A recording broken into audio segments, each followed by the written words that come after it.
সুজি দিয়ে বানিয়ে ফেলুন দারুণ স্বাদের এক ইউনিক গ্লাস ভাপা পিঠের রেসিপি। প্রথমেই এক বাটি আমি সুজি দিলাম, তারপর দিলাম সামান্য একটু নুন আর দিলাম 2 চামচ টক দই। ভালো করে দিয়ে সুজিটার সাথে মেখে নিতে হবে। আর দিয়ে দিলাম এক বাটি পরিমাণে জল, নর্মাল জল। আর দিলাম 3 চামচ চিনি। আবারও জল দিয়ে ভালো করে মেখে 10 মিনিটের জন্য ঢাকা দিয়ে রেখে দিতে হবে, যাতে সুজিটা খুব ভালোভাবে ফুলে ওঠে। 10 মিনিট পর আমি সামান্য একটু বেকিং পাউডার দিয়েছি, হাফ চামচ পরিমাণে।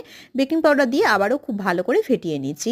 এখানে দইটা দেওয়া কিন্তু অপশনাল, দিলে কিন্তু বেশ ভালো হয়। আর আগের থেকে নারকেল আর গুড় দিয়ে একটা পুর তৈরি করে রেখেছিলাম, সেই পুরটাও রেডি হয়ে গেছে। গ্লাসের মধ্যে তৈরি হবে, তাই গ্লাসে সামান্য একটু তেল ব্রাশ করে নিলাম আর পুরটা দিয়ে ওপর থেকে দিয়ে দিলাম নারকেলের পুরটা।